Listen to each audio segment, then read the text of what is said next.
Hi everyone, welcome to our channel planning gears. ഞാൻ Soni Joseph. ഇന്ന് ഞാൻ നിങ്ങൾക്ക് ഇൻട്രൊഡ്യൂസ് ചെയ്യുന്ന ഒരു വാഹനം വോൾവോയുടെ XC90 ആണ്. വോൾവോയുടെ XC90 ഞാനതെടുത്ത് പറയാൻ കാരണം, നമ്മളിപ്പോൾ ഒത്തിരി നമ്മുടെ കമ്മ്യൂണിറ്റിയിൽ മലയാളീസ് ഒത്തിരി പേരെടുക്കുന്ന ഒരു വാഹനമാണ് വോൾവോ XC90. ഒരു പ്രീമിയം ലക്ഷറി വാഹനമാണ്. സേഫ്റ്റി വൈസ് ഒത്തിരി സേഫ്റ്റിയൊക്കെ ഉണ്ടെന്ന് വോൾവോ അവകാശപ്പെടുന്നു. സ്പേഷ്യസ് ആണ്, 7 സീറ്ററാണ് മോറോവർ. അപ്പോൾ വലിയൊരു വാഹനമാണ്. ഇതിൻ്റെ ഒരു കോമൺ കംപ്ലൈൻറ്റ് എന്ന് പറയാൻ പറ്റില്ല, ബിക്കോസ് ഇറ്റ്സ് ഒരു മെയിൻ്റനൻസ് വൈസ് വന്നിരിക്കുന്ന ഒരു ഇഷ്യൂ ആണ്. ഇതിൽ ബ്രേക്ക് പാഡ് വെയർ സെൻസർ എന്ന് പറയുന്ന സംഭവം ഈ വാഹനത്തിനില്ല. അൺലൈക്ക് ബാക്കിയുള്ള വാഹനങ്ങൾ ഇവരുടെ കോമ്പറ്റീറ്റേഴ്സിനെ എടുത്തു വെച്ച് നോക്കുമ്പോൾ എല്ലാവർക്കും തന്നെ ബ്രേക്ക് പാഡ് വിയർ സെൻസർ എന്ന് പറയുന്ന ചെറിയൊരു സെൻസർ ഉണ്ട്. It's not a big deal, it's a piece of wire.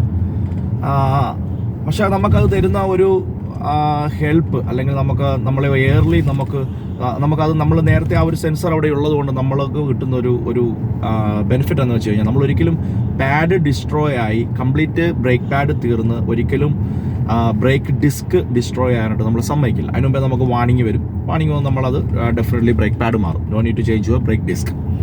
ഇവിടെ ഈ കേസിൽ ഈ ബ്രാൻഡ് ഈ ഒരു സംഭവം ഇൻട്രൊഡ്യൂസ് ചെയ്തിട്ടില്ല. ഓക്കെ, ഇൻട്രൊഡ്യൂസ് ചെയ്യാത്തത് എന്തുകൊണ്ടാണെന്ന് നമുക്കറിയില്ല.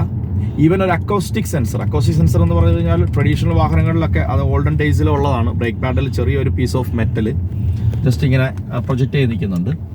ആ നിൽക്കുന്ന metal as the pad wear out ആയി തീരുന്തോറും ഈ മെറ്റൽ വന്ന് ഇവിടുത്തെ ടച്ച് ചെയ്യും. അതായത് ലീഗൽ ലിമിറ്റോട് ആകാൻ നേരം ഈ മെറ്റൽ വന്ന് കറക്റ്റ് വന്ന് ഇവിടുത്തെ ടച്ച് ചെയ്തിട്ട് നമുക്ക് ഒരു സൗണ്ട് കേൾക്കാൻ പറ്റും. ബ്രേക്ക് ചവിട്ടുമ്പോഴോ അല്ലാതെ നമ്മൾ സാധാ പോകുമ്പോഴൊക്കെ ഒരു ചെറിയൊരു സൗണ്ട് കേൾക്കും. ആ സൗണ്ട് കേൾക്കുന്നത് പ്രകാരം നമുക്ക് അറിയാൻ പറ്റും ബ്രേക്ക് പാഡ് തീരുന്നത് നമുക്ക് അറിയാൻ പറ്റും. ഡെഫിനറ്റ്ലി നമ്മളത് മാറും. ഈ ഒരു കേസിൽ അങ്ങനെ ഒരു സംഭവം പോലും ഇല്ല. ഓക്കെ, പല XC90കളും എൻ്റെ അടുത്ത് വരുമ്പോൾ മൊത്തത്തിൽ ഡിസ്കും കൂടെ മാറേണ്ട ഒരു അവസ്ഥയാണ് സംഭവിച്ചുകൊണ്ടിരിക്കുന്നത്. കാരണം എന്ന് വെച്ച് കഴിഞ്ഞാൽ ഓൾറെഡി കംപ്ലീറ്റ് ഡിസ്ട്രോയ് ആയതിനു ശേഷമാണ് ഈ വാഹനം നമ്മുടെ അടുത്ത് എത്തുന്നത്. നല്ലൊരു ഹ്യൂജ് ബില്ലാണ് വരുന്നത്. അതായത് ഒരു പാഡ് മാത്രം മാറാനായിട്ട് 150 പൗണ്ട് അടുത്ത് വരുമ്പോൾ ഡിസ്കും എല്ലാം കംപ്ലീറ്റ് ആയിട്ട് മാറുമ്പോൾ നിയർലി 300 to 400 പൗണ്ടാണ്. Depends upon what you use. Minimum ഒരു നല്ലൊരു ക്വാളിറ്റി ബ്രാൻഡ് ലൈക്ക് ബോഷ് ഒക്കെ ഉപയോഗിക്കുകയാണെങ്കിൽ 300 pound. Disc and pad together. ഇപ്പോൾ വോൾവോയുടെ തന്നെയാണെന്നുണ്ടെങ്കിൽ നിയർലി 400 പൗണ്ടാവും. എന്തുകൊണ്ടാണ് അതെന്നുള്ളത് വോൾവോയോട് നമുക്ക് ചോദിക്കേണ്ടിയിരിക്കുന്നു. വോൾവോ മാത്രമല്ല, വോക്സ് വാഗൺ ഗ്രൂപ്പിൻ്റെ ചില വാഹനങ്ങൾ ഞാൻ ഈ റീസെൻ്റ്ലി ചെയ്തപ്പോൾ ലേറ്റസ്റ്റ് ആയിട്ടുള്ള വാഹനങ്ങളാണ് സംഭവം നടത്തിയിരിക്കുന്നത്.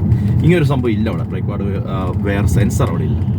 ഞാൻ അടുത്ത ഒരു വീഡിയോയിൽ ഇപ്പോൾ ഇതിൻ്റെ കഴിഞ്ഞ ഉടനെ ഞാൻ നിങ്ങൾക്ക് കാണിച്ചു തരാം എങ്ങനെയാണ് എന്തുകൊണ്ടാണെന്നുള്ളതിൻ്റെ ആ വീഡിയോ നിങ്ങൾ കാണുമ്പോൾ നിങ്ങൾക്ക് ശരിക്കും മനസ്സിലാവും. ഓക്കെ, തീർച്ചയായിട്ടും നിങ്ങൾ ഇത് ജസ്റ്റ് ഒരു അവയർനെസ് പോലെ എടുത്തിട്ട് വോൾവോ XC90 മാത്രമല്ല, വോൾവോയുടെ XC60, S60 അങ്ങനെയുള്ള സലൂൺ വാഹനങ്ങൾക്ക് വരെ ലേറ്റസ്റ്റ് വാഹനങ്ങൾക്ക് ഈ ഇഷ്യൂസ് ഉണ്ട്.